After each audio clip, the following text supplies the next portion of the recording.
security has increased here at the Capitol, and in the past 24 hours we have seen protests inside, some just feet below me, others getting arrested at the Capitol Rotunda, all in response to Israeli Prime Minister Benjamin Netanyahu's visit. His speech before Congress today coming at a crucial time in the Israel-Hamas war as there's mounting pressure for a ceasefire deal, and also a pivotal moment here for U.S. politics. Israel's Prime Minister Benjamin Netanyahu greeted by protesters in Washington as he meets with U.S. leaders ahead of his speech to a joint meeting of Congress Wednesday, while his country's war with Hamas rages on. Families of U.S. hostages held in Gaza met with Netanyahu in Washington, imploring the Prime Minister to end the war by signing a ceasefire and hostage release deal.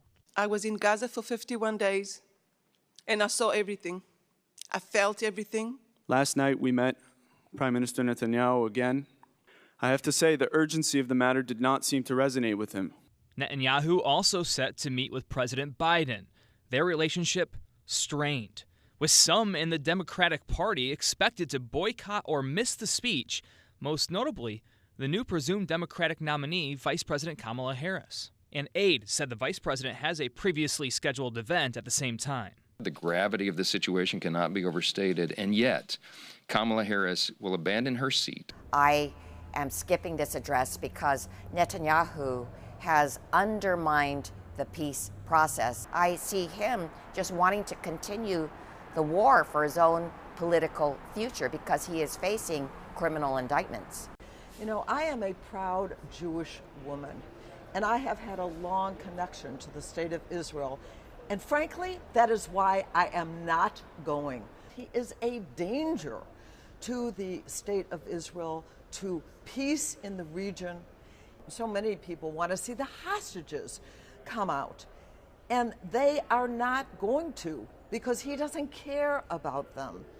Netanyahu has had a busy visit so far here in Washington, and that will continue after a speech into tomorrow, where he is expected to meet with President Biden and then separately with Vice President Harris before heading to Florida to meet with former President Donald Trump. The speech to a joint meeting of Congress set for 2 p.m. Eastern today. On Capitol Hill, I'm Brian Abel reporting.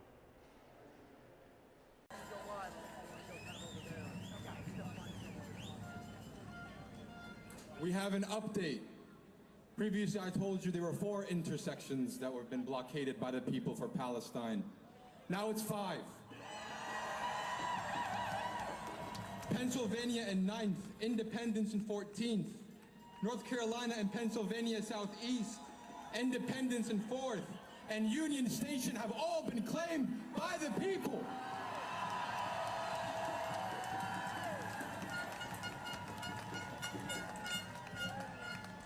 All I'll say is stay tuned. More to come. We're all here for the same reason, right? We're all here for lives that are suffering and being lost. So specifically, my motivation is that these kids who are no longer with us would have at least a few last words in the fact of their appearance, and that they would not be totally forgotten.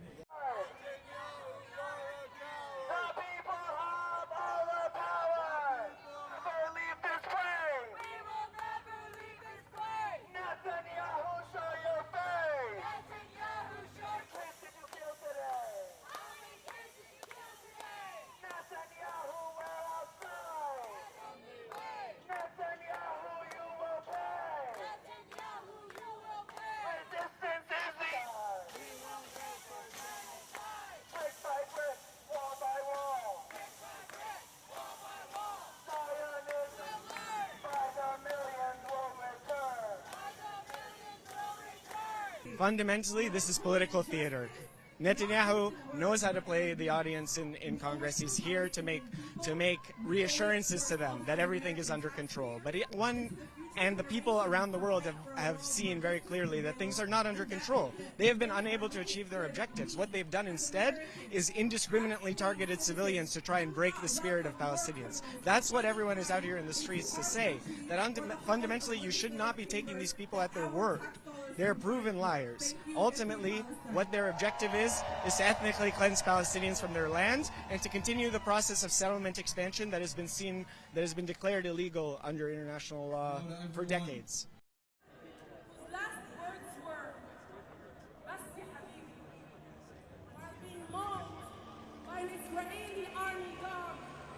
And then left to bleed to death.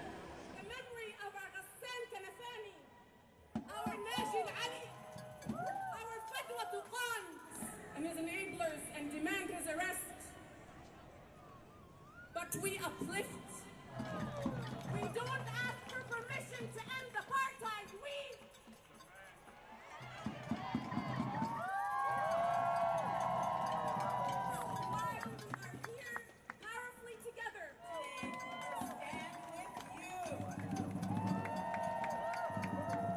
It's really clear, and it comes out most clearly, I think, in the story of the arrest, where I was leading a prayer, and it's called the Shema. It's like a central Jewish prayer that is really the essence of saying that God is one, which means that all humanity is one, and that we need to treat each other as if we are all one.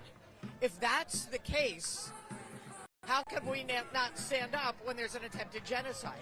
How can we not stand up when we see Palestinians being treated the way they are treated?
Good afternoon to everyone. We are certainly happy to welcome our friend Benjamin Netanyahu, who is, of course, the Prime Minister of the State of Israel.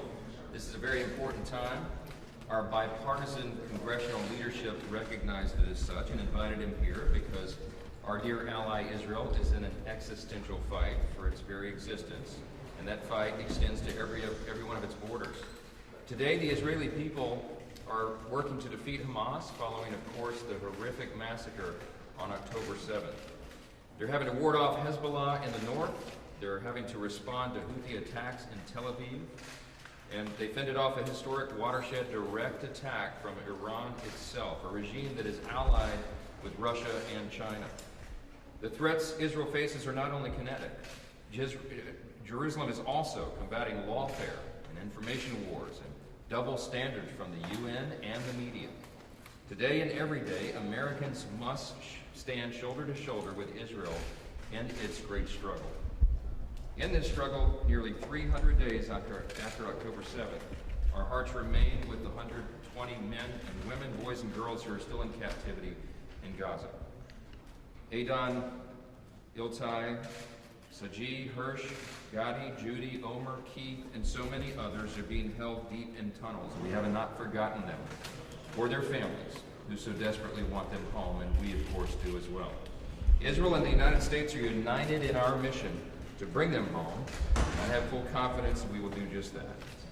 I have to say it's providential that the Prime Minister is here today after the 17th of Tammuz. It was nearly 2,000 years ago that the most powerful nation in the ancient world laid siege to Israel and destroyed Solomon's temple. And today, the most powerful nation in the modern world is standing with our Jewish friends and the Israeli government.